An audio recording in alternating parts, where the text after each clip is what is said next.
नमस्कार प्रिय साथियों, सारथी की इस ऑनलाइन यूट्यूब चैनल पर एक बार आपका फिर से हार्दिक स्वागत करता हूं मैं। राजस्थान का पहला टॉपिक अपन ने पढ़ा राजस्थान का सामान्य परिचय, और उसके बाद आज कल की क्लास में अपन ने दूसरा स्टार्ट किया था जिसका नाम था राजस्थान का भौतिक विभाजन, और उसके ऊपर एक क्लास अपन ने ली। उसके बाद में आज उसी कड़ी में अपन आगे बढ़ना शुरू करते हैं कि राजस्थान में भौतिक विभाजन और भौतिक दृष्टि से राजस्थान को कितने भागों में विभाजित किया, तो 4 भागों में। सबसे पहले अपन ने पढ़ना शुरू किया जिसका नाम है महान मरुस्थल। उसके बाद में आज उसी कड़ी में महान मरुस्थल को अपन आगे पढ़ते हैं जहाँ से अपन ने छोड़ा था। तो उम्मीद करता हूँ आप पढ़ रहे होंगे और आपको सही व्यवस्थित रूप से समझ में भी आ रहा होगा। यहाँ से इस तरीके से इस वाले क्षेत्र के अंदर फैला हुआ है जिसको हमने पढ़ा था महान मरुस्थल। महान मरुस्थल राजस्थान को भौतिक दृष्टि से सबसे बड़ा भौतिक प्रदेश कौन सा है, तो जवाब दोगे महान मरुस्थल। और इस महान मरुस्थल की सामान्य जानकारी को हमने पढ़ा, और आज इस महान मरुस्थल को हम 2 भागों में विभाजित करेंगे।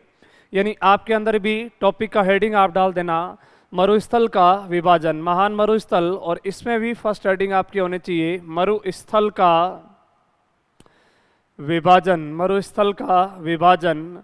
और मरुस्थल को विभाजन करने के लिए समवर्षा रेखा को आधार बनाया गया। कौन सी वर्षा रेखा मरुस्थल का विभाजन करती है, तो यहां से देख लेना डॉट डॉट डॉट करके, ये यहां से जो ये आपको लाइन दिखाई दे रही है इसका नाम है 40 सेंटीमीटर वर्षा रेखा, 40 सेंटीमीटर वर्षा रेखा। और इस वाली का नाम जो अभी यहाँ पे बनी है इसका नाम है 25 सेंटीमीटर वर्षा रेखा, 25 सेंटीमीटर वर्षा रेखा। यदि आपसे पूछ लें कि मरुस्थल को 2 समान भागों में बांटने वाली रेखा कौन सी है, तो उसका जवाब दोगे 25 सेंटीमीटर वर्षा रेखा। और यदि आपसे पूछ लें कि मरुस्थल की सबसे पूर्वी सीमा बनाने वाली रेखा का नाम कौन सा है, तो 40 सेंटीमीटर वर्षा रेखा, 40 सेंटीमीटर वर्षा रेखा। इस वाले का नाम कौन सा है, तो यहाँ से बताओगे अर्ध शुष्क मरुस्थल, अर्ध शुष्क मरुस्थल। और इस वाले क्षेत्र का नाम कौन सा है, तो बताओगे शुष्क मरुस्थल। यानी कि मरुस्थल को कितने भागों में विभाजित किया, तो जवाब आना चाहिए 2 भागों में। एक तो कौन सा मरुस्थल, शुष्क मरुस्थल, और एक कौन सा है अर्ध शुष्क मरुस्थल, अर्ध शुष्क। यानी आपसे पूछ लें कि इस पूरे मरुस्थल की राजस्थान के अंदर सीमा बनाने वाली रेड क्लिफ रेखा, रेड क्लिफ रेखा या 10 सेंटीमीटर वर्षा रेखा, 10 सेंटीमीटर वर्षा रेखा, 10 सेंटीमीटर वर्षा रेखा मरुस्थल की पश्चिमी सीमा कौन बनाती है, 10 सेंटीमीटर वर्षा रेखा। मरुस्थल की पूर्वी सीमा कौन बनाती है, 40 सेंटीमीटर वर्षा रेखा। और पूरे राजस्थान को 2 समान भागों में बांटने वाली इस रेखा का नाम है 50 सेंटीमीटर वर्षा रेखा। यानी कि राजस्थान को 2 बराबर भागों में बांटने वाली रेखा का नाम है 50 सेंटीमीटर वर्षा रेखा, 50 सेंटीमीटर वर्षा रेखा। इसको जब मिलीमीटर में कन्वर्ट किया जाता है तो आ जाएगा 500 मिलीमीटर वर्षा रेखा। 500 मिलीमीटर वर्षा रेखा किसे 2 बराबर भागों में बांटती है, तो बताओगे राजस्थान को 2 बराबर भागों में बांटती है। 40 सेंटीमीटर वर्षा रेखा किसकी पूर्वी सीमा बनाती है, तो जवाब दोगे महान मरुस्थल की। और यदि क्वेश्चन आ जाए कि राजस्थान में महान मरुस्थल की पूर्वी सीमा बनाती है और दोनों ऑप्शन में हो 50 सेंटीमीटर वर्षा रेखा और 40 सेंटीमीटर वर्षा रेखा, तो आपका सही जवाब होना चाहिए 40 सेंटीमीटर। और यदि क्वेश्चन आ जाए कि राजस्थान को 2 बराबर भागों में बांटती है तो आपका जवाब होना चाहिए 50 सेंटीमीटर। और यदि क्वेश्चन आ जाए कि पूरे महान मरुस्थल को 2 भागों में बांटने वाली वर्षा रेखा कौन सी है, तो जवाब होना चाहिए 25 सेंटीमीटर वर्षा रेखा। रेड क्लिफ रेखा से लेकर के 10 सेंटीमीटर वर्षा रेखा के बीच के मरुस्थल को किस नाम से जाना जाता है, तो आपका जवाब आएगा शुष्क मरुस्थल। और यदि आपसे पूछ ले कि 25 सेंटीमीटर से 40 या 50 सेंटीमीटर के बीच का मरुस्थल कौन सा मरुस्थल है, अर्ध शुष्क मरुस्थल। शुष्क मरुस्थल को पुनः कितने भागों में विभाजित करके पढ़ा जाता है, तो इसको पुनः 2 भागों में विभाजित किया जाता है। एक तो वह क्षेत्र जहाँ रेत के बहुत बड़े बड़े धोरे या टीले पाए जाते हैं, तो उसको आप बोलोगे बालू का स्तूप, बालू का स्तूप। बालू का स्तूप का मतलब रेत के बड़े बड़े टीले। बालू का स्तूप युक्त क्षेत्र, बालू का स्तूप युक्त क्षेत्र। और एक कौन सा हो जाएगा, तो जवाब दोगे बालू का स्तूप मुक्त क्षेत्र, बालू का स्तूप मुक्त क्षेत्र, बालू का स्तूप मुक्त क्षेत्र। यानी कि यहाँ रेत के बड़े बड़े धोरे नहीं पाए जाएंगे। ये वाला क्षेत्र कितने प्रतिशत भाग पर फैला हुआ है, तो आपका इसमें आंसर आएगा 58.50% भाग पर। बालू का स्तूप युक्त प्रदेश कितना है, 58.50% है। बालू का स्तूप मुक्त प्रदेश कितना है, तो यहाँ जवाब दोगे 41.50% है। यानी कि जहाँ रेत का समतल मैदान मिलता है और कहीं बीच बीच में दोहरे पाए जाते हैं, तो बालू का स्तूप मुक्त क्षेत्र 41.50 है और बालू का स्तूप युक्त क्षेत्र 58.50% भाग पर फैला हुआ है। अर्ध शुष्क मरुस्थल को पुनः कितने भागों में विभाजित करेंगे, तो आपका जवाब इसमें आएगा 4 भागों में। स्मॉल ए बना करके सबसे फर्स्ट इसको बोलेंगे अपन घग्गर का मैदान। घग्गर का मैदान, घग्गर के मैदान के बाद यहाँ बी पॉइंट बना के और इसको हेडिंग के रूप में अपन पढ़ेंगे शेखावटी प्रदेश। शेखावटी प्रदेश सी पॉइंट बना के और यहाँ से अपन अध्ययन का विषय रहेगा नागौर उच्च भूमि, यानी कि थोड़ा सा ऊपर उठा हुआ क्षेत्र है, तब जाके इसको बोल दिया जाता है नागौर उच्च भूमि। और डी बना करके यहाँ से अपनी हेडिंग रहेगी, उसका नाम है लूणी बेसिन। बेसिन का मतलब होता है नदी के आसपास के क्षेत्र को किस नाम से संबोधित किया जाता है, तो नदी बेसिन। यानी आपकी चैन और कनेक्टिविटी नहीं टूटनी चाहिए। राजस्थान को सबसे पहले हमने भौतिक रूप से कितने भागों में बांटा, 4, और उसका पहला भौतिक प्रदेश का अपन अध्ययन कर रहे हैं जिसका नाम है महान मरुस्थल।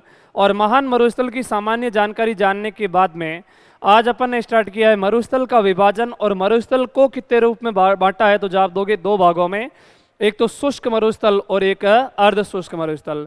और आज का जो अपना लेक्चर का विषय रहेगा वो रहेगा शुष्क मरुस्थल, और शुष्क मरुस्थल को फुल्ली डिफाइन करके पढ़ेंगे। इसका एक भाग बालू का स्तूप युक्त प्रदेश और इसका एक भाग हो जाएगा बालू का स्तूप मुक्त प्रदेश। युक्त प्रदेश से 58.50% और मुक्त प्रदेश से 41.50% है। तो नेक्स्ट कड़ी के अंदर अपन देखते हैं बालू का स्तूप सिर्फ और सिर्फ मरुस्थल वाले क्षेत्र का बना रहा हूं मैं, ये वाला डायग्राम, और इससे इधर है इस वाली रेखा का नाम कौन सा है, तो एक बार फिर से याद कर लोगे 25 सेंटीमीटर वर्षा रेखा। और 25 सेंटीमीटर वर्षा रेखा किस राज्य को 2 भागों में विभाजित, किसको 2 भागों में विभाजित करती है, तो महान मरुस्थल को 2 भागों में विभाजित करती है। और इसके इधर का मरुस्थल है शुष्क मरुस्थल। यदि आपसे क्वेश्चन पूछ लें कि शुष्क मरुस्थल क्या और किसके किसके बीच में है, तो 10 सेंटीमीटर वर्षा रेखा से लेकर के 25 सेंटीमीटर वर्षा रेखा के मध्य के भाग को किस नाम से जाना जाता है, तो जवाब दोगे शुष्क मरुस्थल। शुष्क मरुस्थल के नाम से इसको संबोधित किया जाता है। शुष्क मरुस्थल की पहली आप स्मॉल ए बना करके हेडिंग बना लेना, बालू का स्तूप, बालू का स्तूप युक्त प्रदेश, बालू का स्तूप युक्त प्रदेश। और बालू का स्तूप युक्त प्रदेश का परसेंटेज रेशियो कितना हो जाएगा, 58.50%। और उसके बाद अपन पढ़ेंगे वो पढ़ेंगे बालू का स्तूप मुक्त प्रदेश। तो पहले ये पढ़ते हैं बालू का स्तूप युक्त प्रदेश और कितना है, तो बताओगे 58.50% भाग पर बालू का स्तूप युक्त प्रदेश फैला हुआ है। यानी इसकी विशेषता क्या क्या है, तो सुनिएगा। इसकी विशेषता यह है कि बालू का स्तूप युक्त प्रदेश में रेत के बहुत बड़े बड़े क्या पाए जाते हैं, दोहरे, और या फिर कहोगे रेत के क्या मिलते हैं, तो जवाब दोगे टीले पाए जाते हैं। टीले कहिए या दोहरे कहिए, या फिर इन्हीं को ही हम एक और नाम दे सकते हैं जिसका नाम हो जाएगा बालू का स्तूप। बालू का स्तूप, बालू का स्तूप, टीले या दोहरे, ये सारी एक ही सिचुएशन होती है। पश्चिमी राजस्थान के अंदर, पश्चिमी राजस्थान में तेज गति से हवाएं चलती है, पश्चिमी राजस्थान में तेज गति से हवाएं चलती है, जिनको हम किस नाम से जानते हैं, तो जवाब दोगे आंधियों के नाम से पुकारा जाता है। पश्चिमी राजस्थान में तेज गति से हवाएं चलती है जिनको आंधियां कहते हैं। और ये अगले वाले टॉपिक में जाके पढ़ेंगे। और अगला टॉपिक अपना रहेगा जलवायु। यदि आपसे पूछें कि राजस्थान में सबसे ज्यादा आंधियां किस जिले में चलती है, तो गंगानगर में कितने दिन चलेगी, 27 दिन। दूसरी सबसे ज्यादा हनुमानगढ़, कितने दिन, 24 दिन। और सबसे कम इस वाले क्षेत्र में चलेगी, और ये जिला कौन सा है, झालावाड़। और सबसे कम आंधियां झालावाड़ में, और झालावाड़ में मात्र कितने दिन चलती है, तो जवाब आना चाहिए 3 दिन चलती है। और इन्हीं आंधियों के कारण मरुस्थल प्रति वर्ष लगभग 1 किलोमीटर कौन से राज्य में प्रवाहित हो रहा है, तो बताओगे पंजाब। और फिर आगे जा रहा उन राज्यों का नाम कौन सा है, हरियाणा। और इसे ही हमने पहली वाली क्लास में पढ़ा था जिसको हम बोलते हैं मरुस्थलीकरण। और इस मरुस्थलीकरण के लिए जिम्मेदार कौन से हैं तो बताओगे रेत के बहुत बड़े बड़े धोरे या टीले वो आगे बढ़ रहे हैं, और उन्हीं आगे बढ़ने से क्या हो रहा है, मरुस्थलीकरण हो रहा है। यानी कि वायु की संवहनीय क्रिया के द्वारा, वायु की संवहनीय क्रिया के द्वारा, वायु की संवहनीय क्रिया के द्वारा रेत के धोरे बनते हैं।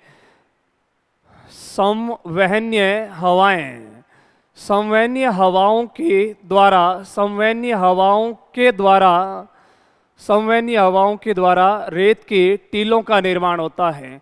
अब आपसे पूछ लें कि संवहनीय क्रिया क्या है, तो इसको एक मैं शॉर्ट चीज में बता देता हूं।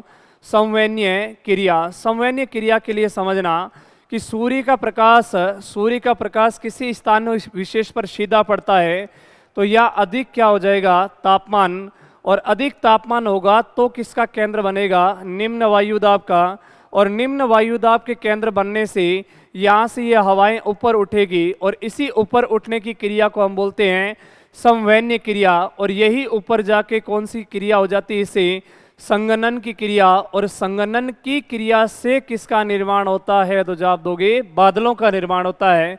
यानी यही वायुमंडल में जाके क्या बन जाते हैं, बादल का रूप धारण कर लेते हैं, बादल का रूप धारण करते हैं। और जब यही संवहनीय क्रिया के द्वारा राजस्थान के अंदर एक तेज गति से गर्म हवाएं चलती है, उन्हें हम बोलते हैं संवहनीय हवाएं। और इन्हीं संवहनीय हवाओं के द्वारा पश्चिमी राजस्थान के अंदर कौन सा अपर्दन होता है तो जवाब दोगे वायु अपर्दन। और इसके ही वायु अपर्दन की क्रिया के द्वारा, इसके वायु अपर्दन की क्रिया के द्वारा सबसे ज्यादा क्या हो रहा है, मरुस्थलीकरण। और मरुस्थलीकरण से धीरे धीरे यहाँ पे क्या बनते जा रहे हैं, टीले बनते जा रहे हैं। कौन कौन से टीले और किस किस प्रकार के टीले बनते हैं तो उनको अपन समझेंगे। सबसे पहला टीला अपन समझेंगे जिसका नाम है अनुदैर्ध्य टीले। अनुदैर्ध्य टीले, तो इसको बड़े ध्यान से आप समझना कि इस दिशा के अंदर वायु का प्रवाह होगा, और वायु के प्रवाह होने से उसी वायु के एग्जैक्ट समानांतर बनते हैं।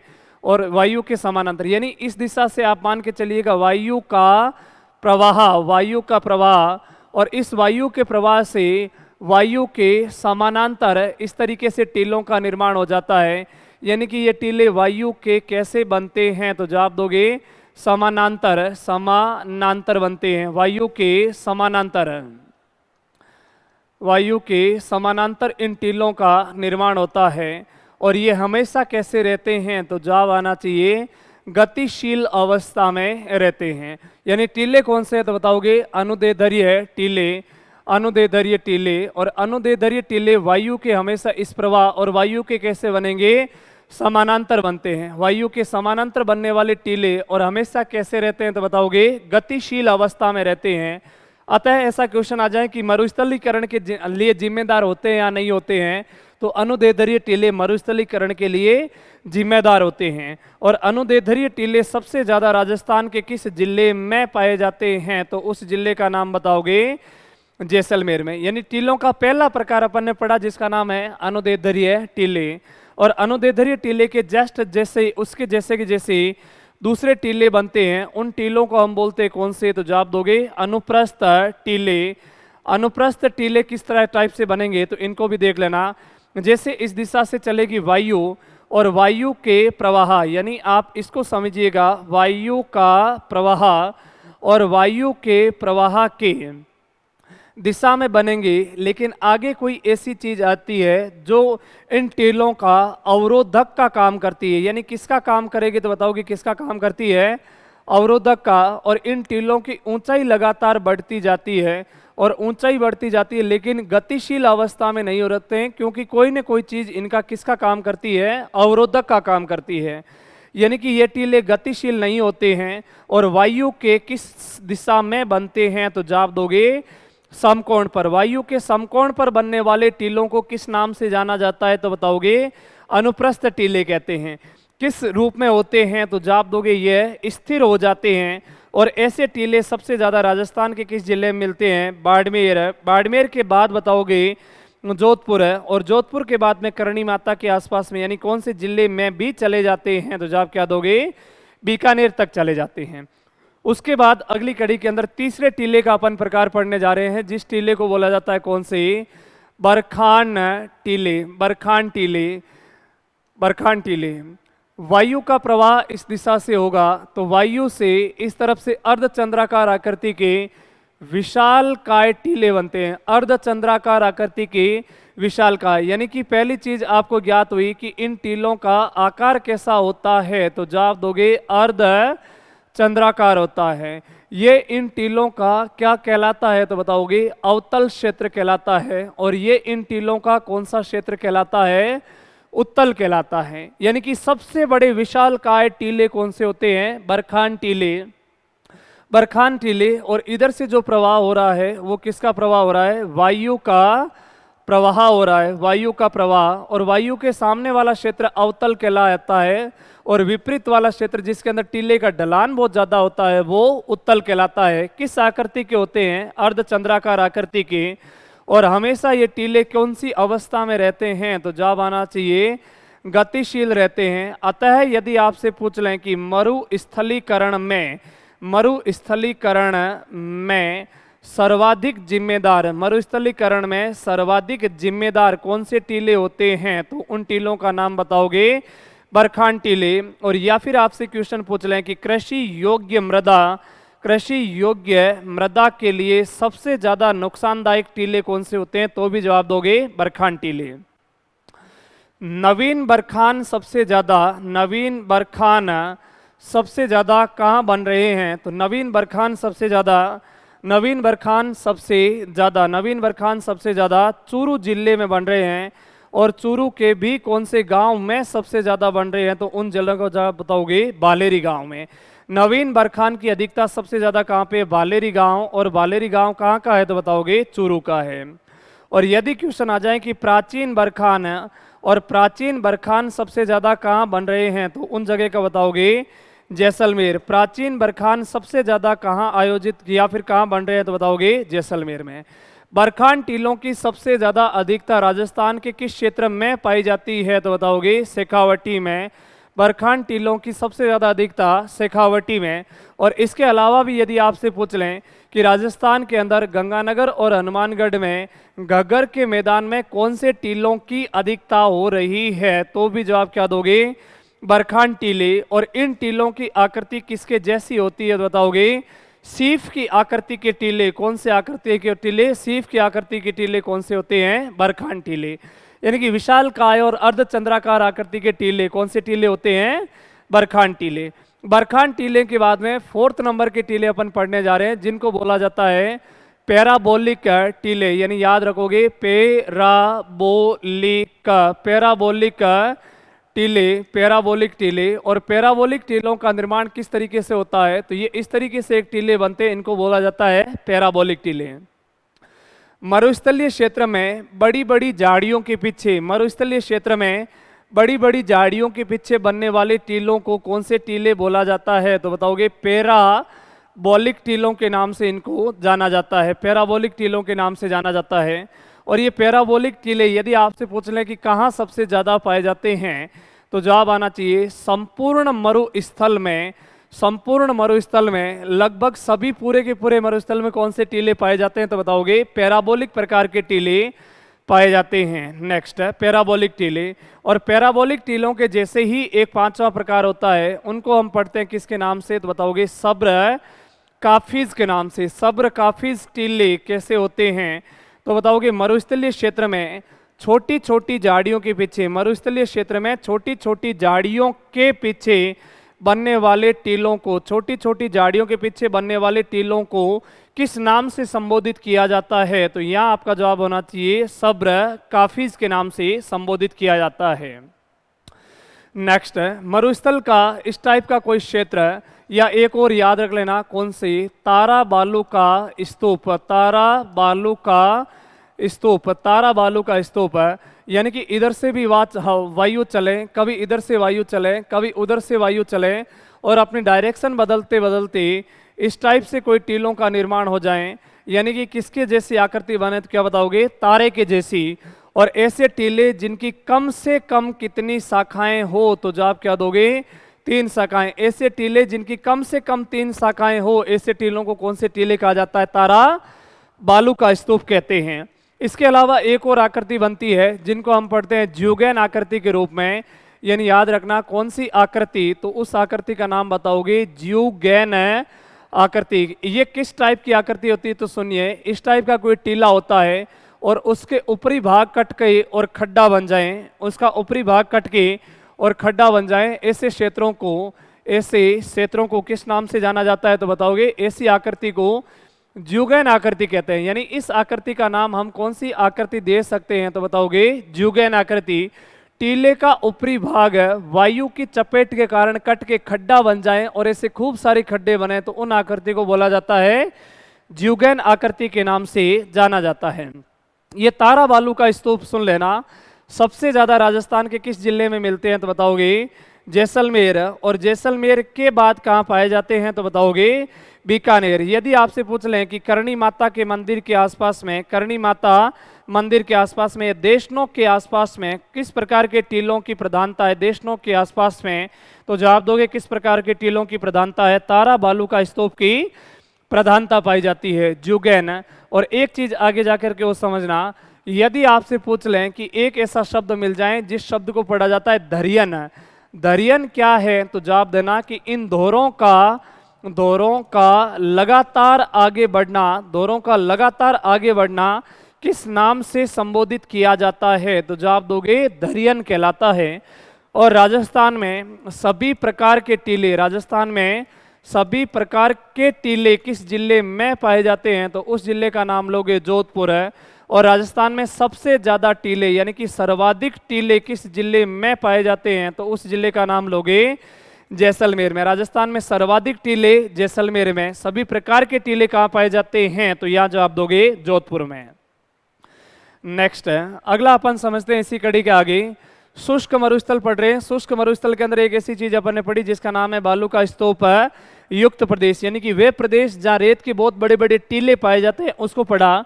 और अगली कड़ी के अंदर अपना अध्ययन का विषय रहेगा, और आप लोग भी हेडिंग बना लेना, शुष्क मरुस्थल की सेकेंड हेडिंग जिसका नाम है बी पॉइंट बना करके बालू का स्तूप मुक्त प्रदेश।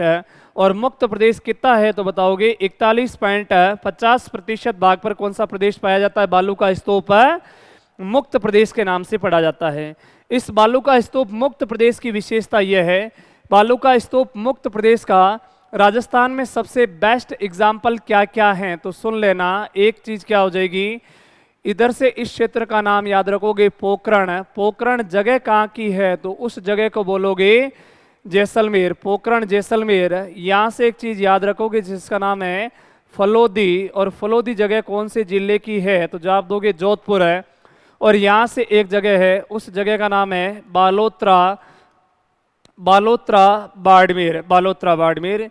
यदि क्वेश्चन आ जाए कि बालू का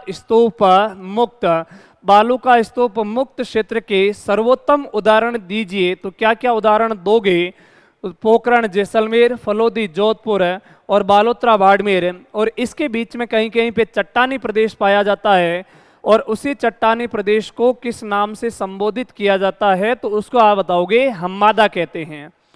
यानी यहाँ पे एक नई सिचुएशन निकल के आई कि मरुस्थलीय क्षेत्र के बीच में, मरुस्थलीय क्षेत्र के मध्य पथरीला भाग किस नाम से संबोधित किया जाता है, तो यहाँ आपका जवाब आएगा हम्मादा के नाम से उसको संबोधित किया जाता है। इस बालू का स्तूप मुक्त क्षेत्र में कहीं कहीं पे किस प्रकार की चट्टानें मिलती है, तो बताओगे कठोर चट्टानें। और उन कठोर चट्टानों के अंदर जल भर जाता है, और जल भरने से झीलों का निर्माण होता है। किस तरीके से जल भरता है, तो इस तरीके से इन चीज़ों को देख लेना कि यहाँ पे बीच बीच में कोई बहुत बड़ा खड्डा बन जाए, और उसके अंदर बीच से जल भर जाए, और यहाँ से ऐसी झीलों को हम किस नाम से पढ़ते हैं, तो जवाब दोगे प्लाया। खारे पानी की अपेक्षाकृत बड़ी झीलों को किस नाम से पढ़ा जाता है, तो बताओगे प्लाया कहते हैं। खारे पानी की अपेक्षाकृत बड़ी झीलों को प्लाया कहते हैं। और खारे पानी के और छोटे छोटे क्षेत्र और जहाँ पे कभी कभार जल भर जाता है, तो ऐसे क्षेत्रों को ही रण कहा जाता है, ऐसे को ही रण कहते हैं। और ऐसे को ही किस नाम से संबोधित किया जाता है, टाट, और जैसे कि एग्जाम्पल के तौर पर कौन सा हो जाता है तो जवाब दोगे पोकरण। पोकरण इसका सबसे बेस्ट एग्जाम्पल है, पोकरण।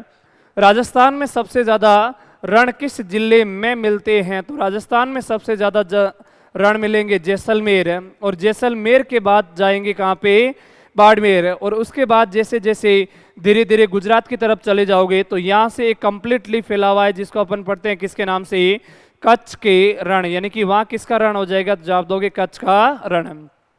तो यदि वन लाइनर क्वेश्चन आ जाए कि प्लाया क्या है तो अपेक्षाकृत खारे पानी की बड़ी और स्थायी झीलों को, स्थान विशेष की दृष्टि से स्थायी झीलों को हम प्लाया जिले कहते हैं। रण, रन और टाट क्या है तो खारे पानी के अपेक्षाकृत अस्थायी क्षेत्र है जिनको हम क्या बोलते हैं, रण, रन और टाट कहते हैं। और इसी टाइप की खारे पानी की अपेक्षाकृत बड़ी झीलों को मैक्सिको आदि देशों के अंदर किस नाम से संबोधित होता है तो जवाब दोगे बालसन कहते हैं। और बालसन का सबसे बड़ा उदाहरण कौन सी झील बन जाती है तो उस झील का नाम आना चाहिए सांबर झील। प्लाया, रण और टाट ये सारी प्राकृतिक सिचुएशन है। तो इस क्षेत्र के अंदर मानव द्वारा विकसित किया गया क्या सिचुएशन है तो सुनिएगा, इन्हीं को बोला जाता है मानव द्वारा बनाए गए, उनको बोलते हैं पोखर। पोखर को ही एक और नाम से संबोधित किया जाता है तली, पोखर तली, या फिर इन्हीं को ही पोखर तली या एक और नाम से जाना जाता है जो सबसे ज्यादा बार क्वेश्चन आया, इनको खड़ीन कहते हैं। 15वीं शताब्दी में जैसलमेर में पालीवाल ब्राह्मणों के द्वारा जल संरक्षण की अपनाई गई विधि, मान के चलिएगा कि किसी व्यक्ति विशेष का खेत है और इस खेत का ढलान इस दिशा में है तो वर्षा का जल गिरेगा, वो ढलान वाले क्षेत्र में बह के जल जाएगा। उसको रोकने के लिए यहाँ पे उस खेत का मालिक मेड़ बंदी कर देता है और इसी मेड़ बंदी से यहाँ पे आके जल रुक जाता है, और जल रुकने के बाद में से यहाँ जल भर जाता है, और जल भरने से यहाँ पे चिकनी और दलदली मिट्टी बचती है और उसके ऊपर वो कृषि करता है। और इस प्रकार की कृषि को कौन सी कृषि के नाम से भी जाना जाता है तो जवाब दोगे खड़ीन कृषि कहते हैं। यानी कि कौन सी कृषि है तो जवाब दोगे खड़ीन कृषि की जाती है। राजस्थान में खड़ीन कृषि सबसे ज्यादा कौन से जिले में होती है तो उस जिले का नाम लोगे जैसलमेर में। और खड़ीन, तली या पोखर एक अपनाई गई जल संरक्षण की विधि है, यानी कि ये क्या है तो जवाब दोगे जल संरक्षण की विधि है। और इस जल संरक्षण की विधि को कौन सी शताब्दी में अपनाया गया, 15वीं शताब्दी में, और किसके द्वारा अपनाया गया तो जवाब दोगे पालीवाल ब्राह्मणों के द्वारा। पालीवाल ब्राह्मणों के द्वारा अपनाई गई जल संरक्षण की विधि को किस नाम से जाने जाते हैं तो जवाब क्या दोगे पोखर, तली या खड़ीन के नाम से उसको जाना जाता है।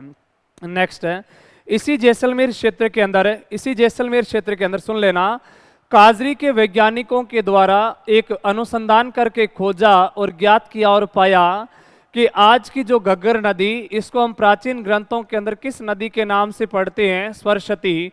और इस सरस्वती नदी के अवशेष कौन से जिले में पाए गए, जैसलमेर में। और जिस जिले में जैसलमेर के अंदर सरस्वती नदी के अवशेष पाए गए उनको किस नाम से संबोधित किया जाता है तो जवाब दोगे लाठी सीरीज। यानी अगला जो आपके अध्ययन का और हेडिंग का विषय वो कौन सा है, लाठी सीरीज। वन लाइनर यदि क्वेश्चन का जवाब देना हो कि लाठी सीरीज क्या है तो लाठी सीरीज एक भूगर्भिक जल पट्टी है। भूगर्भिक जल पट्टी, भूमि के गर्भ के अंदर पाई जाने वाली जल पट्टी को हम किस नाम से संबोधित करते हैं तो जवाब दोगे लाठी सीरीज है। खोजा और पाया कि कौन सी नदी के अवशेष मिले, सरस्वती की। और इसी जैसलमेर क्षेत्र के अंदर 4 प्रकार की घासें मिली, कौन कौन सी तो सुनिए, सेवन, सेवन के बाद में करड़, करण के बाद में अंजन, और अंजन के बाद में एक और घास का नाम याद रखोगे दामन। सेवन, करड़, अंजन और दामन क्या है तो ये घासों के प्रकार है। ये घासें कौन सी सीरीज में सबसे ज्यादा मिली, लाठी सीरीज में। लाठी सीरीज क्या है तो एक लाइन में जवाब देना होगा तो भूगर्भिक जल पट्टी है। और इसी भूगर्भिक जल पट्टी कहां से किसके बीच में पाई जाती है तो उस क्षेत्र को नाम इस तरीके से याद रख लो। यहाँ पे एक क्षेत्र है उसका नाम है मोहनगढ़, और मोहनगढ़ से लेकर के और अगली वाली जगह का नाम याद रखो पोकरण के मध्य, यहाँ पे इस तरीके से एक भूमिगत जल पट्टी मिलती है जिसको लाठी सीरीज के नाम से जाना जाता है। और इसी लाठी सीरीज के ऊपर यहाँ से एक कुआं खोदा गया और उस कुएं को बोला जाता है चंदन नलकूप। और इसी चंदन नलकूप से बिना कोई मोटर लगाए चौबीसों घंटे जल का रिसाव होता रहता है।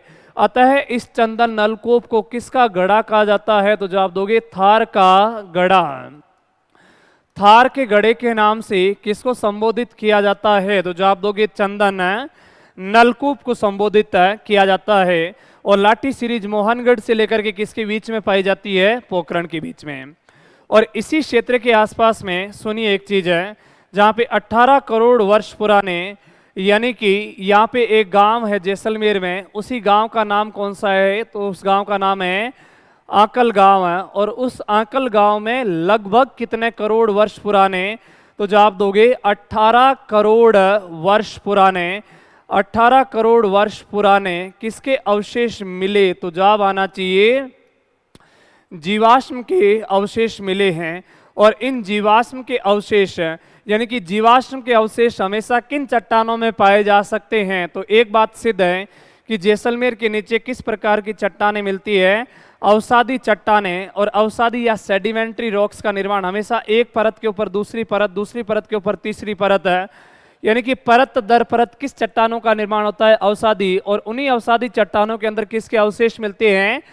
जीवाश्म के अवशेष है। कौन से गांव में मिले? तो जवाब क्या दोगे? आंकल गांव में। कितने पुराने मिले? 18 करोड़ वर्ष पुराने। और उसको किस नाम से संबोधित किया जाता है? तो बताओगे Akal wood fossils park. Akal wood fossils park के नाम से उसको संबोधित किया जाता है, आंकल वुड फॉसिल्स पार्क के नाम से। और आंकल वुड फॉसिल्स पार्क राजस्थान के किस में मिला है? तो जवाब दोगे राष्ट्रीय मरु उद्यान है। राष्ट्रीय मरु उद्यान अपन अभ्यारण्य वाले चैप्टर में जाके पढ़ेंगे। राजस्थान का सबसे बड़ा अभ्यारण्य कौन सा है? राष्ट्रीय मरु उद्यान। इसका क्षेत्रफल कितना है? तो बताओगे 3162 किलोमीटर स्क्वायर है। कितने जिलों में फैला हुआ है? तो एक जिले का नाम बताओगे जैसलमेर, और एक जिले का नाम कौन सा हो जाएगा? बाड़मेर है। तो आंकल वुड फॉसिल्स पार्क किस जिले में पाया गया है? जैसलमेर में। कौन से उद्यान में मिला है? तो बताओगे राष्ट्रीय मरु उद्यान में। राजस्थान का सबसे बड़ा अभ्यारण्य कौन सा है? तो राष्ट्रीय मरु उद्यान। इसका नाम भले ही मरु उद्यान हो, लेकिन ये एक किसकी कैटेगरी में आता है? तो बताओगे अभ्यारण्य है। और इसी अभ्यारण्य के जैसलमेर वाले क्षेत्र में आंकल वुड फॉसिल्स पार्क है। कितने करोड़ वर्ष पुराने? 18। और कौन से काल के मिले? तो बताओगे जुरेसिक काल के। कौन से काल के मिले हैं? जुरेसिक काल के। और यदि आपसे पूछ लें कि दुनिया में सबसे पहले लकड़ी के अवशेष, दुनिया में सबसे पुराने लकड़ी के अवशेष कहाँ पे पाए गए हैं? तो आंकल गांव में पाए गए हैं। दुनिया में सबसे पुराने लकड़ी के अवशेष किस गांव में पाए गए हैं? तो जवाब आना चाहिए आंकल गांव में। और इसी लाठी सीरीज वाले क्षेत्र के अंदर है बिना डसने वाला पीले रंग का एक सर्प पाया जाता है, जिसको बोलते हैं पीवना सांप है। यानी कि पीवना सांप बिना डसने वाला है। जब इंसान सोता है तो उसके सांस लेने के पास में, मुंह के पास में आके बैठ जाता है और मुंह के माध्यम से जहर अंदर छोड़ देता है और धीरे धीरे इंसान बेहोशी की अवस्था में चला जाता है। तो उसको बोलते हैं बिना डसने वाला एक सांप पाया जाता है, जिस सांप को बोलते हैं कौन सा सर्प है? पीवना सर्प है। तो ये अपने अध्ययन का विषय जो रहा वो मेनली वो था बालू का स्तूप मुक्त और बालू का स्तूप युक्त प्रदेश। और इसी बालू का स्तूप मुक्त प्रदेश के अंदर है, इसी बालू का स्तूप मुक्त प्रदेश के अंदर सुन लीजिएगा, इसी हम्मादा वाले चट्टानी प्रदेश में यहाँ से कोई मिट्टी का समतल मरुस्थल मैदान फैला हुआ है और आंधियों के कारण मिट्टियां उड़ के चली गई और एक गुंबद नुमा आकृति का चट्टानी प्रदेश इस तरीके से बाहर निकल के आ जाएं। और उस चट्टानी प्रदेश को किस नाम से जाना जाता है? तो जवाब दोगे इंसेल बर्ग के नाम से संबोधित किया जाता है। यानी कि उसको किस नाम से जाना जाता है? इंसेल बर्ग। तो यदि वन लाइन में क्वेश्चन आ जाए कि इंसेल बर्ग क्या है, तो बताओ कि मरुस्थलीय क्षेत्र के अंदर एक चट्टानी प्रदेश जो उभरा हुआ और बाहर निकला हो उसे हम इंसेल बर्ग बोलते हैं। इंसेल बर्ग कोई दोहरे की आकृति नहीं है, इंसेल बर्ग एक चट्टानी प्रदेश है। इसके अलावा एक और चीज हमें ज्ञात कर लेनी चाहिए, एक होता है इर्ग। एक किस नाम से जाना जाता है? इर्ग। एक को क्या बोलोगे? एक इर्ग, एक क्या हो जाएगा? हम्मादा। इर्ग और है हम्मादा। इर्ग क्या है तो बताओगे? मरुस्थलीय क्षेत्र, मरुस्थलीय क्षेत्र, मरुस्थलीय क्षेत्र को किस नाम से जाना जाता है? इर्ग। और हम्मादा क्या होता है तो सुनिएगा, मरुस्थलीय क्षेत्र के साथ साथ में, मरुस्थलीय क्षेत्र के साथ साथ में पथरीला प्रदेश है और पथरीला प्रदेश को किस नाम से संबोधित किया जाता है? तो जवाब आना चाहिए हम्मादा। और एक और चीज आती है जिसको हम बोलते हैं बाप बोल्डर्स। बाप बोल्डर्स क्या है तो सुनिएगा कि जोधपुर की एक तहसील है, उस तहसील का नाम कौन सा है? बाप। और इस बाप तहसील के अंदर किसके सबसे पुराने मरुस्थलीय क्षेत्र में अवशेष मिले? हिमानी। और हिमानी का मतलब होता है हिमनद या ग्लेशियर। ग्लेशियर या बर्फ के अवशेष राजस्थान में कहाँ पे पाए गए हैं? बाप बोल्डर्स। और वहां पे अब कंकर और पथरीला क्षेत्र फैला हुआ है, जिसको किस नाम से संबोधित किया जाता है? बाप बोल्डर्स के नाम से। तो मरुस्थलीय क्षेत्र के अंदर से आज अपन ने जो पढ़ा हो 25 सेंटीमीटर वर्षा रेखा से लेकर के रेड क्लिफ रेखा के बीच का शुष्क मरुस्थल पड़ा, जहां पे वर्षा कम होती है। और अगली कड़ी में अपने अध्ययन का विषय रहेगा वो अर्ध शुष्क मरुस्थल रहेगा कंप्लीटली। तो जब तक आप अध्ययन करते रहिएगा। बहुत बहुत धन्यवाद, नमस्कार, आदाब।